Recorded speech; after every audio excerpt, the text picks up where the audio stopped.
enabling people to become increasingly sedentary and continue to be even more productive over time is not going to translate to better health.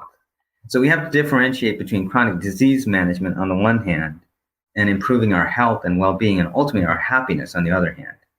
What you can see, if you were to graph GDP over time against happiness over time in the US, and I point to this graph in the book, you can look it up, but our levels of happiness as a society have actually been declining since the 1970s or so. And again, the driving force behind that is the rise of chronic disease. So I think we're really kind of doing ourselves a disservice. In a way, we're kind of shooting ourselves in the foot in the name of increasing productivity. Welcome to Care More, Be Better, a podcast for people like you who care about the social impact of conscious companies and everyday heroes. Hear inspiring stories from those who put people and planet before profit and personal gain. You'll learn how you can make a difference, vote with your dollars, and get involved today. Here's your host, Corinna Bellizzi. Hello, fellow do-gooders and friends. I'm your host, Corinna Bellizzi, an activist and cause marketer who's passionate about social impact and sustainability. So passionate, in fact, that I went through the trouble of creating a 5-step guide to help you unleash your inner activist. If you're interested in receiving this guide, all you have to do is go to caremorebebetter.com and sign up for my newsletter. You'll get it as your welcome gift in moments. Today, we're going to talk about the connection between your financial freedom and your health, as I'm joined by a medical doctor, Vimal Thomas George. Dr. George practices medicine at the Austin Diagnostic Clinic in Austin, Texas, where he lives with his wife and 2 children. He has a medical degree, a master's degree, and experience as the executive quality director of his clinic. He has a unique and broad understanding of population health given his experience. He recently published a new book, Health in Flames, a doctor's prescription for living beyond diet and exercise.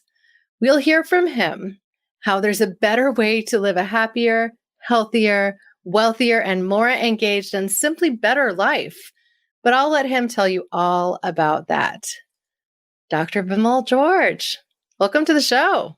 Thank you, Corinna. It's a pleasure being here with you. Well, I'm just thrilled to have you.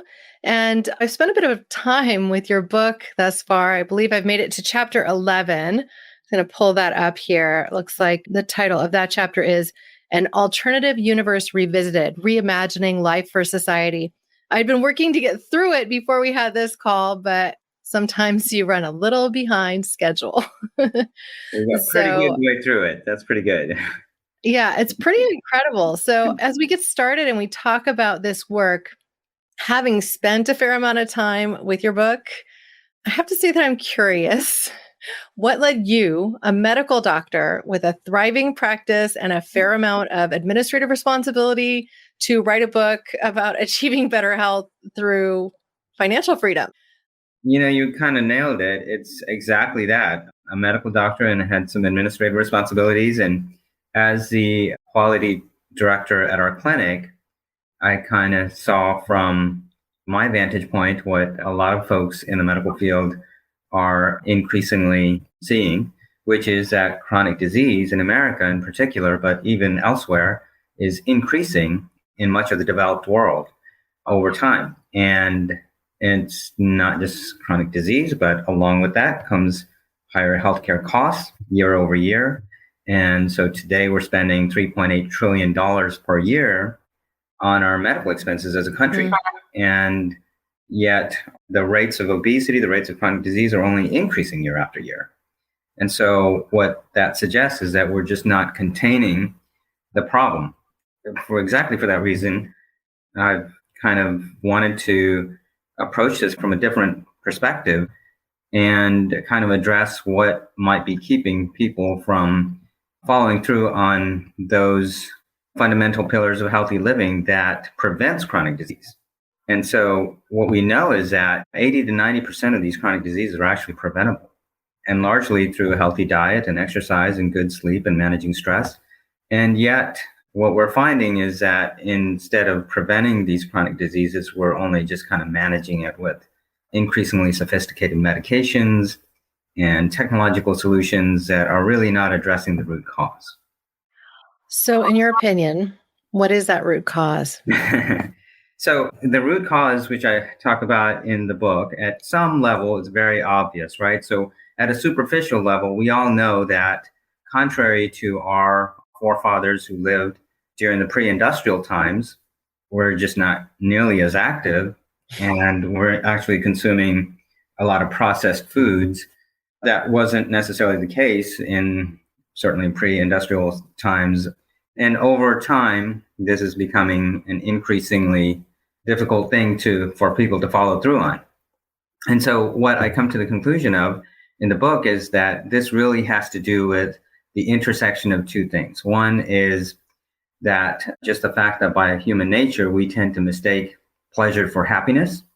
And the second is that in the system of capitalism that we have, this combination of our human nature with our economic system of capitalism leads to what I call mindless consumerism. Well, you're preaching to the choir, especially as we're recording this. Christmas is next week. And so I think parents in general, they think about these things and they're like, well, heck, this is like the consumerist time of year. In fact, I think the average household spends more than $400 on a single child's gifts. It's a little bit insane. Yeah. So I think the expectation has even become that at Christmas, there's just a pile of toys underneath the tree. And then in addition to that, perhaps a new wardrobe and. Of course. There's a statistic in the book that I mentioned that I think we have about 3% of the world's children in the US, and yet we have about 40% of the toys. So it just kind of speaks to the fact that we are vastly over consuming in a way that's not healthy. And the reason I say that is because, and the reason for the term mindless consumption is that certain level of consumption is actually good for us. It's actually healthy, and it actually improves our happiness and our health. Whereas beyond a certain level, it actually can adversely affect our health and decrease happiness. Mm-hmm. Well, I mean, what you're speaking about is something that we hear a lot about from minimalists. And there are a fair number of minimalism podcasts out there, including Sustainable Minimalism by Stephanie Safarian. I interviewed her shortly after I started this podcast and republished that episode in early December because I wanted people to think about minimalism as we headed into the holidays. The reality is that happiness seems to be adversely related to the amount of stuff that people pack into their homes, and that the clutter and everything else that comes with overconsumption can actually cause a fair amount of stress. You mentioned a statistic in the book, too, about the number of homes of people that now have storage facilities in addition to their spaces, and the fact that our homes have doubled in size. So not only since the 1970s have our homes doubled in size, but we also are now renting out storage lockers with increasing capacity because people just have more stuff than they have space for, and they're reticent to let go of it. And so then they pay for storage and the storage fees pile up. Yeah. My mother paid for one for years and years after we left Oregon. And we ended up paying a friend to go and review it all and do a garage sale and keep the proceeds because it was just going to be a savings for us. I mean, we'd been spending $100 or so every month for years on what? A space to store stuff that we never missed. Yeah, it's kind of mind-boggling, the degree of overconsumption that really is not translating to improvements in happiness, right? And so, there's something I didn't mention in the book. There's a famous economist that I'm sure some of your listeners will know, John Maynard Keynes, who spoke in the 1930s.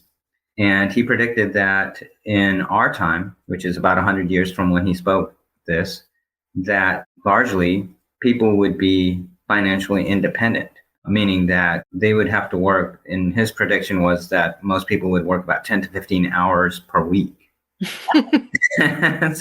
And obviously that's not the case. No. So what happened? On the one hand, we have more women working now than ever before. And so you would think that we should have gotten to the point of becoming financially independent of our employers much sooner, or working fewer hours much sooner. But that's not the case. And so what's happened is that we've, as you mentioned, increased the size of our houses. So we have nearly almost 3 times the size of houses from the 1930s when John Maynard Keynes made this prediction. And we're vastly over consuming. And so as a result, we're kind of tied to a modern way of employment, which is increasingly unhealthy. Mm-hmm. I'm happy to unpack that a little bit when you want to go into that. Well, how about right now? Because ultimately you're talking about, you make an argument in the book that if we work to achieve our financial independence sooner, if we're saving more, then we can get to this space where we can choose to work as opposed to being forced to just pay the bills and have more free time and have a higher quality of life. Yeah. Now, absolutely. I feel like I'm still stuck in the rat race because, as I put it to people around me, it's like, if I have free time, I'll fill it with something because I like to work. Sure. And so in a way, I turned my podcast into work because I really do love it. And I'm putting a message out into the world that I think people need to hear, like this one, right? Like there's a different way of approaching your living that can give you more happiness and fulfillment. Yeah. So yes, please, let's talk about it. Yeah, there's a lot to unpack here. So first of all, is this recognition that beyond a certain level, the things that we buy have very little impact on happiness and actually can adversely affect happiness in ways that we don't realize, right? So if you buy into that notion, and there's actually a lot of science backing up this that I talk about in the book, and happy to go into, or listeners can hopefully read the book and find out for themselves. But once you get to that point, then most of that spending is really not doing us any good, right? And so there's a better way to use that money, which is to invest that and over time, hopefully get to the point of becoming financially independent of their employer. And so what this opens up is a lot, right? So if you buy into this notion that really the best things in life, once you've met your basic needs, are largely free of cost, then that means that you can invest far more than the typical financial advisor typically recommends to put away, right? So most financial advisors tell you to put away 10%, maybe 20% if they're being really aggressive. But really, this opens up the possibility of putting away at least 30%, perhaps 70% of your income into investing. And what that does is that over time, and not really towards the end of your life, as what most financial advisors, if you put away 10, 20%, then you'll be retiring toward the end of your life. But what this does is that enables you to become financially independent at a much younger age. Now, I absolutely love what you are doing, because financial independence does not mean that you then sit back and retire and kick back and do nothing. I hope that people find the things that they're passionate about. And when they're passionate about something, they actually work differently. They work with meaning and purpose, and they actually work at a different level. And again, there's a lot of research behind that, which I kind of point to in the book. But what I'd like to suggest is that you get away, or at least you have the leverage to be able to decide on your own terms of employment. And so as a result, you get away from a sort of a hazardous way of living, which is what modern employment today looks like. So the typical person today, in today's economy, is sitting at a job from 8 to 5, largely tied to a computer, followed by sitting through traffic to and from work. And so that leaves, one, you have almost no exercise there. It's completely sedentary. And two, oftentimes folks are rushed and they don't have time for an adequate breakfast. It's usually breakfast on the go, maybe a breakfast taco or a coffee. Lunch is often similarly rushed. And then to have time for an adequate, nourishing meal that you prepare for dinner for you and your family, it just doesn't happen. People don't have the energy by the end of that time to be able to do all that. And so what I'd like to suggest is that really is a better way of living by recognizing that, one, consumerism is part of that problem, is really what's the driving force behind this current status quo situation. So If I'm to summarize what I've read so far in the book, what I got from it is that through measures of frugality and through being mindful of the things that you do consume along the way, that you can pay off your college debt earlier, that you can pay off your credit cards more succinctly, that by not buying the bigger, better, faster, more car every time that you've had one for just a couple of years and upgrading your home 2 or 3 times by the time you're 40, that you can essentially get to a space where you are more financially independent and your investments can start to even pay you a stipend if you're really smart about your resources. But I think that this can also feel really out of touch to people who might be a little bit more working class or who might have graduated from college with significant debt and not necessarily met the types of opportunities that would enable them to quickly pay it off. So I wondered if you could comment on that, because ultimately I love the concepts and I'm a frugal person at heart, but I also would just like to better understand how we can guide people, especially if they're going to school for something at the commencement of their college that they hear is a burgeoning field and they're going to get in and it's going to be wide open. And then they graduate college 4 years later and the dynamics have shifted and there's COVID and. Yeah. Yeah, I mean, especially if you're swamped in debt or something to that nature, it really does set you back to some extent. But I do point to the story in the book that is actually modeled after a working class couple who was, I think there's a young couple, relatively young, that started in their 20s and they were able to get to the point of actually becoming financially independent in their 30s, which is amazing considering they actually had 5 kids too. So what I'd like to suggest is that this is much more plausible than a lot of folks think, because we live in a society where everybody overconsumes. And as a result, what we think of as normal is probably inflated in terms of inflated level of normal. And that's not to say that there are some folks who just can't get to that level and through no fault of their own, right? There's circumstance, medical issues. Exactly. Medical issues. Any number of things. Debt, some people just have very little income for whatever reason. There are some folks that will not get to that point of becoming financially independent. That's okay. Even if you don't get to that point, there's actually a lot of benefit to following in a mindful, consumer-oriented lifestyle that helps you sleep better at night, if nothing else. Maybe you have a little bit of cushion if maybe you don't have to work that second job. There is some degree of liberation even then, just by being mindful of being a mindful consumer. I know that a lot of people can't even afford a $400 emergent expense without dipping into credit cards and things along those lines. So I think that's a reality for many people, but we are also, I think, living in a phase where, as you point out in the book, it's like this keeping up with the Joneses, this constant comparison that actually creates this illusion of not having enough or of not doing well enough because you're comparing to what someone else has, as opposed to thinking about what you have and what you can be thankful for. So I wondered if you had some perspective to offer on that in particular. Yeah. And then I would also like to get into the types of investments that are perhaps, let's just say, friendly for someone who's just getting started or thinking about investing, less risky, but can also provide a better upside. Sure. I'll take that first part first. And so this keeping up with the Joneses phenomenon, it's a real deal, right? It is a very real thing that happens that we don't actually human behavior. Realize is happening. Later on in the book, it's past chapter 11, so I don't think you've gotten to it yet.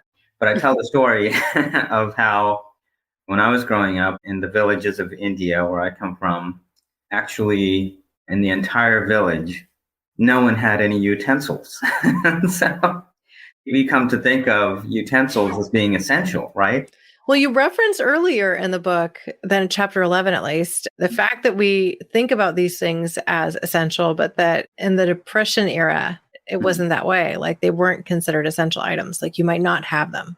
Exactly, right. And Adam Smith actually had the foresight to recognize that increasingly over time, people would identify things as essential, which just a decade before was considered luxury. A smartphone. Yeah, Think well, about a decade ago. definitely a smartphone. I point to the utensil just because it's such a basic thing, right? I mean, if we can rethink the use of utensils, then we have to almost rethink everything. The point is that keeping up with the Joneses is not really what a lot of folks think is how it works. It's not necessarily neighbors competing against neighbors.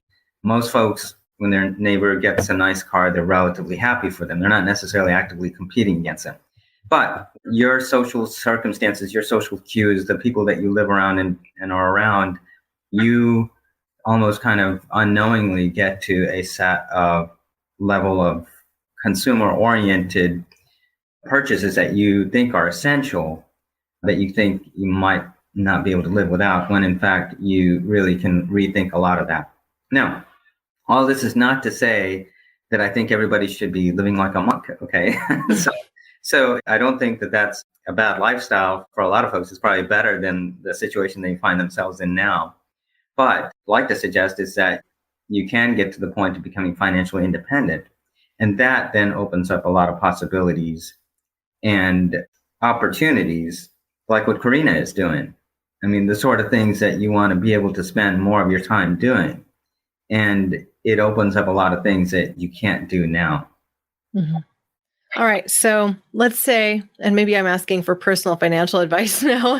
You're not a financial analyst per se, but I'm looking at what I might even choose to invest a little bit of money in. I have tended to put away the maximum contribution to my 401k over the years. This is something you mentioned in your book, and the sort of things that employers can do to help their employees along, like making it standard process that all paychecks are automatically deducted at 3% for a 401k that the company matches, and they'd have to choose to opt out as opposed to giving them the option to opt in. I love that. I think that introduces financial responsibility a little sooner. But I've participated in all those programs as long as they were available. Yeah. And now that I'm self-employed, I'm a little bit more limited into what I can put away each year, at least how I put it away. So getting an IRA for $6,000, that's like tax-free, so to speak. And then looking at how else I might invest, I honestly haven't taken the time to educate myself and investigate what I might want to do. I've heard about mutual funds. I've been thinking about something that's more environmentally based, that's kind of in line with the constructs of my podcast, right? Like caring about social impact and sustainability. So there are mutual funds that are specifically out there along those lines, which seem to show a fairly consistent return. There is risk. It's not like putting your money in a bank account per se, but I just love your input or your thoughts about where somebody should start if they're just kind of figuring out that they have a few $100s a month to set aside, how they should invest that to help secure that future. Yeah, great question.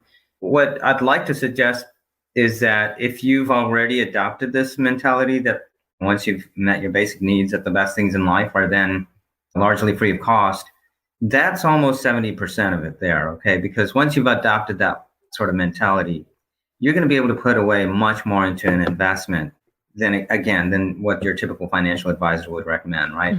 So the key to growing your money over time is really simple. Basically, it comes down to live well within your means and then invest the rest. Okay, and so that's it. You could read hundreds of financial books and they'll tell you the same thing. Now, as to how to do that, the easiest thing that I think most people would do well with are index funds, which are mutual funds that track the index. For example, the S&P index tracks the top 500 companies or the S&P 500 index. And so it automatically adjusts to capture the top 500 companies and invest in those companies over time. That's probably the easiest way. It gives you a reliable return on your investment over time. And actually you beat out 90 to 95% of the professional money managers by investing in index funds. So for the vast majority of people, that's what would make the most sense. This is something that I think we should be talking more about. And I'm happy that they now have better financial resources and standard curriculums within high schools now than they did when I was going to high school. For example, But if you think about the fact that there's a time value to money, like this is something we spent a bit of time learning about when I was getting my MBA at Santa Clara, right? And the fact is that you have inflation happening at a rate that's actually higher than a bank account, standard bank account, savings account yield would be. So even if you're squirreling money away and you're just putting it in an account, you're afraid to spend it, it's actually losing value with time. It's worth less next year than it was the year prior. And so I think a wise choice would be to take at least a portion of whatever your savings you have and to put it into some sort of a mutual fund or an index fund so that it has the potential to gain that 10% year over year that otherwise it wouldn't. And that 10% can be reinvested and reinvested and reinvested. And so that's what kind of gets you to the space that you're able to achieve that financial freedom. I have not followed this advice. I'm terrible at it. I basically have my 401k and my house and then the condo that we still have. But the reality is those things are all cushions and they can become money, even if they're not money today. So I think we have a certain level of freedom, but I'm kind of just been afraid to make those investments. Yeah. So if you were to give advice to somebody like me who might have a little bit of fear about investing, what might you say? Once you've fully funded your 401k or your IRA, and after that point, you should probably go to open an account at a discount brokerage firm and then just put away as much as you can, again, into mutual funds, into largely index funds. There's some fine tuning to do after that. You can get various types of index funds. So you want some large cap, some mid cap, some international. So different sorts of exposures on that in that way. But I don't want to make things too complicated. Just get started is what you're saying. Just get started. Go get a Vanguard 500 index fund and put some money in and watch that grow over time. That's real simple. And that right there is probably 90% of it. Okay. So the rest is just kind of fine tuning. Yep. You can't go wrong if you started with that. Okay. Well, I have a few friends who are fairly wealthy and who went a little crazy over the Bitcoin explosion and made a fair amount of money in that space as well. And some of them are still, of course, diversified because they are smart about their resources. But I wondered what your thoughts were about that particular arm of the investment wheel. Potentially, that's sort of risky. I don't think it's necessarily the best investment for most folks. You can lose a lot of money. At the same time, for a lot of folks, they have made a lot of money in these last few years on Bitcoins, but that can change in a heartbeat. It's not likely to happen with index funds. Over the long term, the stock market grows consistently year over year at a pretty good clip. So, yeah. Well, that's great. Well, I wonder if you had anything that you wanted to share that you felt like you hadn't gotten to yet. Yeah, I'd love to. If you think about the typical recommendation from our politicians, the prevailing wisdom is that we should be spending more. And we should be spending more so that we can grow GDP and increase productivity, right? And yet, why are we doing that? Ultimately, it's about human well-being, ultimately our happiness, right? And if we are adversely affecting our health by doing this, maybe we need to take a different approach. Maybe we need to do the exact opposite of what our politicians are suggesting. So once again, the prevailing wisdom is that by spending more, we're eventually going to get to the point of innovating. And these innovations are going to lead to technological breakthroughs that are going to be able to cure many of the chronic diseases that we can't even contain in today's world. Right? So we'll have a cure for diabetes and cancer and Alzheimer's and things that we can't even imagine being able to contain in today's world, we'll be able to cure. So what's wrong with that line of reasoning? What I'd like to suggest is that just by enabling people to become increasingly sedentary and continue to be even more productive over time is not going to translate to better health. So we have to differentiate between chronic disease management on the one hand and improving our health and well-being and ultimately our happiness on the other hand. What you can see, if you were to graph GDP over time against happiness over time in the US, and I point to this graph in the book, you can look it up, But our levels of happiness as a society have actually been declining since the 1970s or so. And again, the driving force behind that is the rise of chronic disease. So I think we're really kind of doing ourselves a disservice. In a way, we're kind of shooting ourselves in the foot in the name of increasing productivity. Well, you mentioned in the book too, the action of people even just getting outside and experiencing a bike ride or going for a walk or eating whole foods as opposed to processed foods, that they tend to they self-report as being happier and living happier lives. And as we increase our sedentary natures and we aren't connecting with one another in a face-to-face way, and we aren't spending time outdoors, and we aren't eating the right foods, all of those things actually impact our happiness and our ability to reach happiness. So I think you're spot on. Yes, and you said it perfectly, which is that really all those things that you named, getting outside, having access to wholesome food, exercising, moving around, all those things don't require any technological breakthroughs. They're actually available to us today. We just need to be free enough to be able to move from our desks.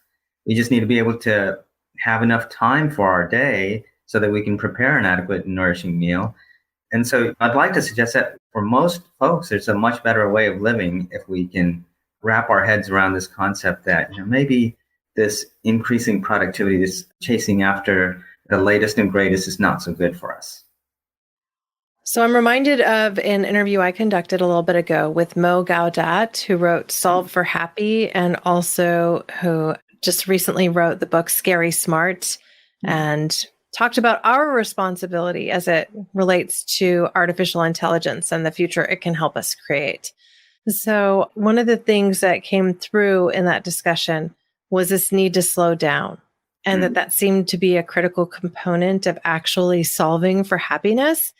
And I'm personally seeing a movement of slow living and even a retail model branded as the slow retail model, which is all about essentially trying to distill down into core essentials, focus on the things that are important, slow down, actually reduce the amount of work you try to do to really stay more focused on the idea space and remaining creative, so that you can continue to actually produce meaningful work at a higher level. And so I think those things all kind of come into play, but I wondered if you had any thoughts to add to that. Just what you said really is that when you're tied to working for money, as most of us are, then you are working for a different reason than if you're financially independent.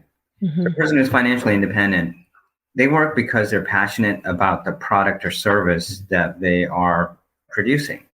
And money is a side effect. Whereas unfortunately, for most of us, we work for money and the product or service is a side effect. And this has huge implications in terms of how we go about selling things and the kind of products that we produce. So it reminds me of what Upton Sinclair once said. He said, "It's difficult to get a man to understand something if his salary depends on him not understanding it." So in other words, the catch-22 of living. so we're much more likely to compromise our integrity if we are tied to this form of living where we're dependent on our paycheck for our daily expenses. And yet we don't have to be this way, right? There's really a much better way out there that, again, I hope folks who are listening out there will be persuaded about. And again, this has huge implications in terms of like the food industry. Just think about the way that we work in the food industries, that they make things so addictive because again, it's about maximizing profit. And so the goal is salt, sugar, put them both together and you have us, sugar, right? A little bit of fat, you got, salt, sugar, and fat. Tempting a product as anything out there. And so it's just a way that when you're really passionate about the product or service as opposed to about profits, you're not necessarily trying to addict folks. You're not trying to lure them into getting more and more. And so it just changes the nature of how we work as a society. That's right. Wow. Well, this has been a really interesting conversation, and I am just more and more convinced that I need to slow down a little bit further And also that I need to spend a little bit more time on investments because as I just criticized the habit of putting a bunch of money just in a bank account and letting it sit there, that's kind of what we do. So we've been looking at whether we'll take a portion of that and invest in my husband's employer, Joby Aviation, who just went public this summer. So we're looking at that. And I think I will just put some money aside in some basic indexed funds because it's not very risky and it will help secure a future and possibly even pay for that education for my kids. Because that's the one thing that I think is tough right now. Saving for their education is the thing that I'm pretty much got my sights on at this point. There are some excellent 529 plans, which are college savings plans out there that everybody should be hopefully looking into as well that can get you to that level of security that you need. So yeah, my mother-in-law put it this way, though, save for yourself and retirement first and then the children, because if you can't cover your own expenses later in life, then they're just expected to cover yours. So I think she's right. It's if you kick the can down the road to them, is that really fair too? So I think it was an interesting point. Yeah. So I get to this last bit of our interview. I like to ask my guests if there was a question that I haven't asked that you wish I had. And if not, then let's just sum up and give our listeners that one thing that they should walk into their days thinking about. Yeah, I hope to convey, and again, I want to refer you to the book to read a little bit about the science of happiness, right? We didn't talk a whole lot about that, but there are actually relatively few things that impact happiness, surprisingly few things that are within our control. And so those things are largely, once you've met your basic needs, are largely free of cost. And so those things tend to be things that engage your body or mind or our soul in some way, right? So exercise, for example, engages your body, or reading a book, right? Those are things that engage the mind and make you think about things, listening to a podcast, so things like that. Those things which are, again, largely free of cost that are available to us, spending time with family and friends. I hope that when we start to recognize the huge opportunities that we're potentially missing out on in the name of increasing productivity, that we as a society start to rethink things to hopefully live in a healthier way, in a better way. Well, true that. I can't agree more. Well, thank you so much, Dr. George, for taking this time with us today. Can I just add in one last bit? Absolutely. So if anybody is interested, once again, the book is called Health in Flames, A Doctor's Prescription for Living Beyond Diet and Exercise. You can find out more information on the website, healthinflames.com. I hope you guys read the book, and I'm convinced that it will benefit you. And for those of you who are interested in getting to that, bringing that benefit to the next level, to societal level, there's a place on the website where you can contact me and indicate your interest. And I hope to work with some of y'all to build a better society. So look forward to that. Well, one more thing I'll say about the book, because I've been enjoying it in audiobook format. Yeah. At the end of each section, you kind of offer a question and answer. So you're inviting people to reflect on the information that they've just learned. And I think that's a really good format for working to ingrain the learnings and try to move forward and into change. So thanks for doing that. I think it's an incredible book. I also like reading audiobooks as I'm out there enjoying the outdoors. I'm kind of an audiophile, so I'll just put a reminder there for all of you. You can get it in audio format as well. Thank you so much, Corinna. Thank you, Dr. George. Now, listeners, if you have learned anything today, I would like to just sum it up really quick for you. The reality is that each of us has a responsibility for the things that we consume and the things that we dispose of. If we're more mindful of the things that we consume, then guess what? We have less to dispose of too. And that can be part of the solution that will work to reverse global warming and ultimately make a more habitable and happy future for all of us.